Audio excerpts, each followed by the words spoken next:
खाली गर कुलमानको निर्णय खारेज गर सरकार मुर्दाबाद मुर्दाबाद निर्णय फिर्ता गर कुलमानको निर्णय फिर्ता गर जिंदाबाद जिंदाबाद प्रधानमन्त्री राष्ट्रपति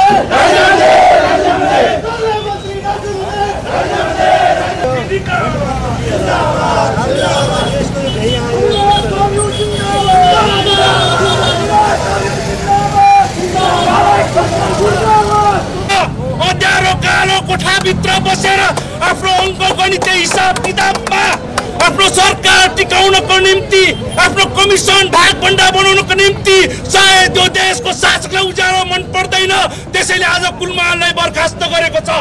त्यही आन्दोलनको त्यही प्रतिरूप आज हामी साङ्केतिक रूपमा आरआर क्याम्पस अगाडि भेला भएका छौँ। यस भेलामा हाम्रो पार्टीका पोलिट ब्युरो सदस्य तथा पूर्व अन्य केन्द्रीय अध्यक्ष सुदेश पराजुली, युवा सङ्घका नेता तथा हाम्रो पार्टीका केन्द्रीय सदस्य नितेश पौडेल लगायत उपस्थित सम्पूर्ण न्यायप्रेमी युवा विद्यार्थी साथीहरूलाई म राष्ट्रसभा केन्द्रीय कमिटीको तर्फबाट हार्दिक न्यानो अभिवादन टक्राउन चाहन्छु।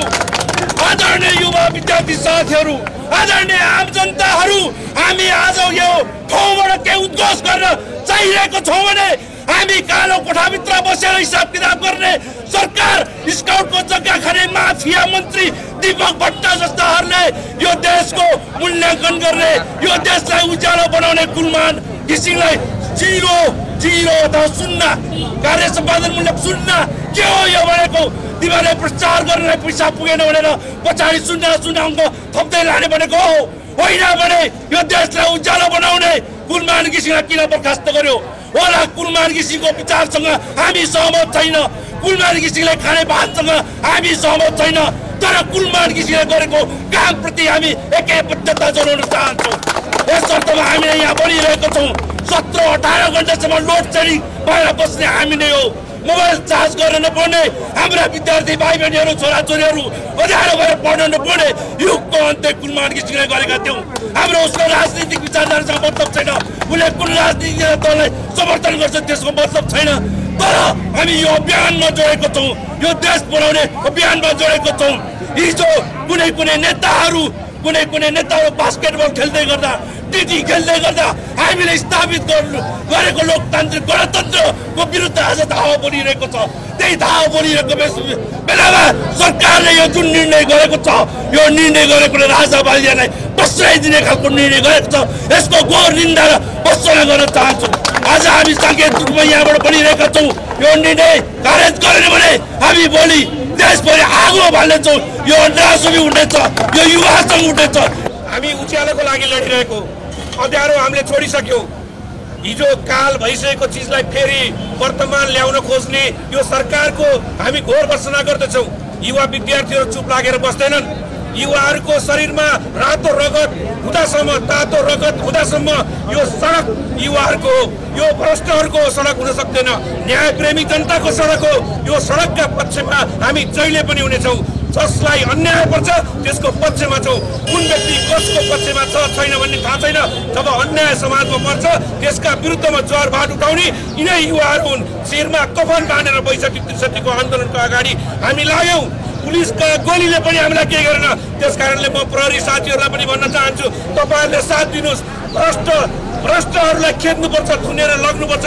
तपाईँहरूले कतिपय भ्रष्टहरूलाई थुनेकोमा सलाम छ, तर भ्रष्टहरूको विरुद्ध लागिरहेकोमा तपाईँहरूले जसरी आज एउटा साङ्केतिक पुतलालाई तपाईँहरूले निभाउनु हो, त्यसलाई ननिभाएर अझै तन्किन दिनका लागि म अनुरोध गर्न चाहन्छु।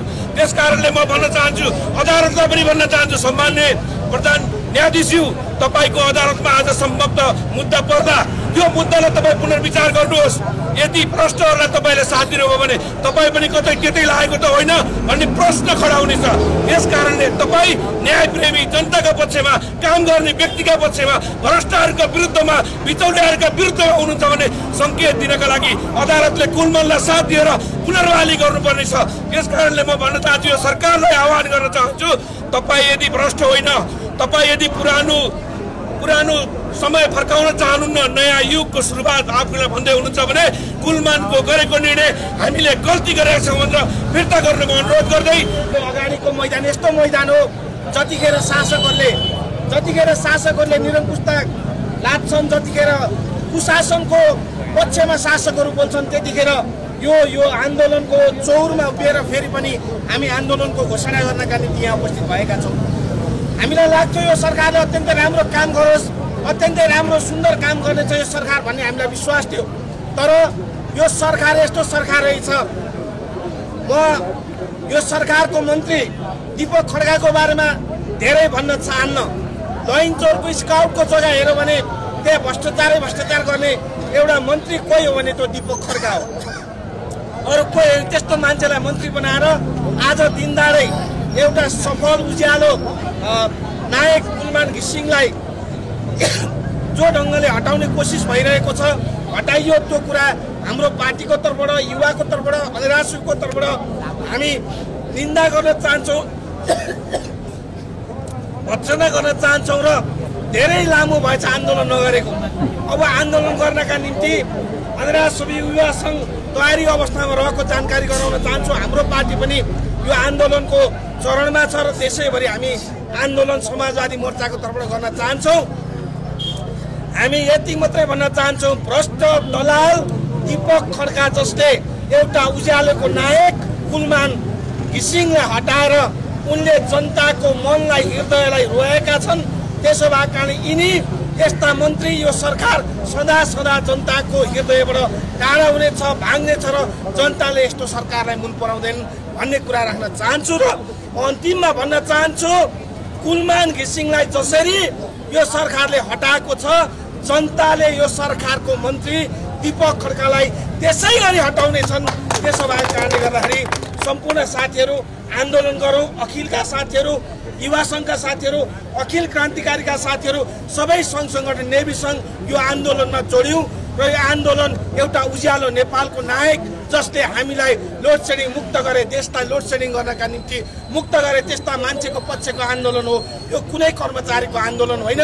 त्यसो भएको कारणले हामी यो आन्दोलनको पक्षमा छौँ, कुलमानको पक्षमा छौँ र भ्रष्ट दलाल मन्त्रीको विरुद्धमा छौँ। र हामी जोड्न चाहन्छौँ कि यो मन्त्रीको हरकत जतिखेर राष्ट्रघाती बोली बोल्दै भनाइराख्दै संसदमा भारतले नेपालको उज्यालो हो भन्ने भनाइराख्ने भ्रष्ट र राष्ट्रघाती मन्त्री दीपक खड्कालाई यो सरकारले तुरुन्त बर्खास्त गरोस् भन्ने कुरा पनि राख्न चाहन्छु। र अहिलेको समय कुलमान घिसिङलाई, अहिलेको समय बालेन शाहलाई छुने समय होइन।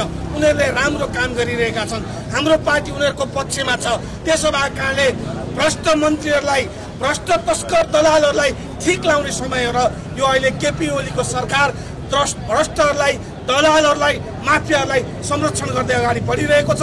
हाम्रो पार्टी यो कुराको निन्दा गर्न चाहन्छ, भर्त्सना गर्न चाहन्छ र उज्यालो दिने कुलमानको पक्षमा युवा छन्, विद्यार्थी छन्, समग्र पार्टी छन् भन्ने कुरा राख्दै बिदा हुन्छु। हस्त, धन्यवाद।